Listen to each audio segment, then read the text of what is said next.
je vais vous raconter une histoire. Il y a 14 ans, je quittais la maison de mes parents. J'ai arrêté l'école après avoir été confrontée à la mort d'un amour et aux humiliations d'un beau-père instable. Et je suis partie en quête d'aventure pour trouver un sens à ma vie.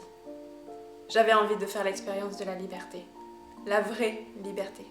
Pas celle qu'on vous vend dans les magazines à travers des produits high-tech. La liberté qui vous confronte. Cet appel de la vie qui vous fait prendre conscience de votre immobilité et du poids de vos chaînes.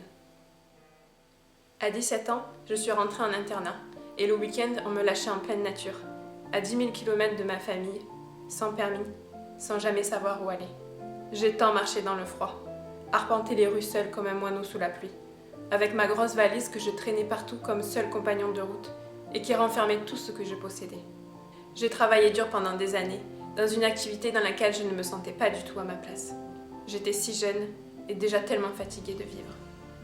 Bien souvent, j'ai regretté d'avoir fui le confort de ma maison, la chaleur de mon île et de mes amis. Cette zone confortable et divertissante, dans laquelle je me plaisais quelque part à me laisser crever. Plus tard, j'ai été celle qui dépendait des hommes pour ne pas me retrouver à la rue. J'ai été la vagabonde qu'on accueillait chez soi quelques nuits, qui laissait ses affaires qui l'encombraient, sans être sûre de pouvoir un jour les récupérer. J'ai dormi plus d'une fois dans ma voiture, parce que la seule maison qui me restait était celle d'un homme qui me trompait sans cesse. Puis j'ai connu le père de ma fille, avec qui j'ai vécu les années les plus tranquilles de ma vie. Pourtant, cette conformité était en train de m'éteindre. Ce n'est pas la vie que je voulais. Alors je suis partie à nouveau, un bébé sous le bras, sans travail et sans logement. Je rêvais d'une vie qui serait plus alignée à mes valeurs et à mes exigences. On me disait que c'était impossible, parce que j'étais mère célibataire sans salaire et sans maison, avec mes rêves comme seul bagage. J'ai toujours exigé le meilleur, refusé les compromis. Je préférais me laisser mourir de faim sous un pont, que me soumettre à des jobs vides de sens qui me priveraient de moi-même.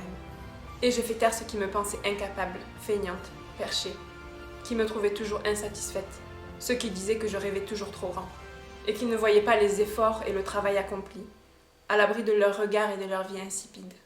J'ai refusé de donner raison à ceux qui pensaient que la seule façon pour moi de m'en sortir serait de me conformer à cette vie bien rangée, triste et insatiable. J'ai payé une école alternative à ma fille, alors même que les frais de scolarité représentaient la moitié de mes revenus. Aujourd'hui, c'est toujours le cas. Je mange bio, je me soigne par moi-même. Je quitte bientôt l'un des quartiers les plus chers d'Aix-en-Provence pour m'installer là où le vent me portera. Et tout ça sans un sou en poche.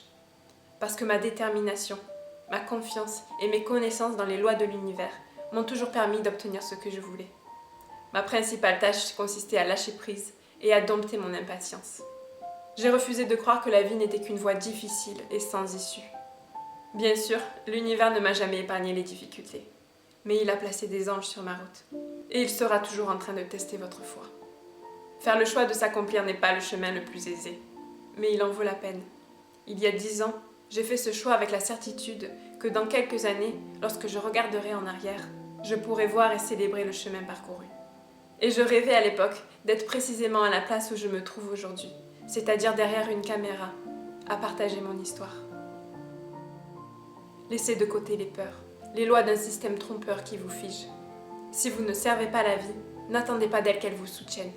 Ce qui est visible est bien souvent une imposture. La société et ses dictats, votre âme n'en a que faire. Elle attend seulement que vous la reconnaissiez enfin et que vous vivez la vie qui est la vôtre. La vie régit à des lois énergétiques qu'il vous faudra connaître et apprendre à maîtriser comme des alchimistes. Quand vous vous reconnecterez à ces lois et que vous les utiliserez à bon escient, vous serez alors en capacité de vous créer une vie incroyable. Et incroyable ne veut pas dire parfaite. J'ai passé 15 ans de ma vie à souffrir d'une vie que je ne comprenais pas, parce que j'ignorais tout d'elle.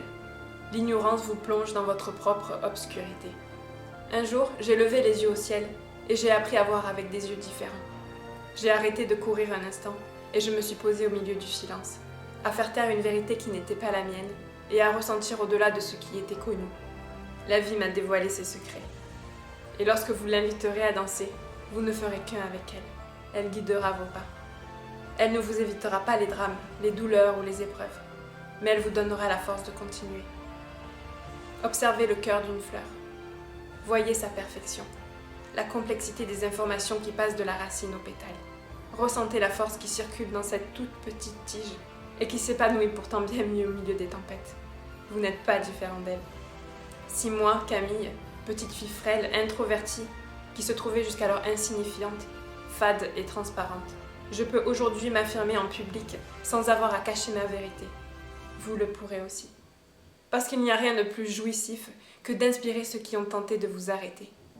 Parce que le monde a besoin de vos lumières, de votre force intrinsèque et de votre exemple. Et parce que vous méritez d'être heureux.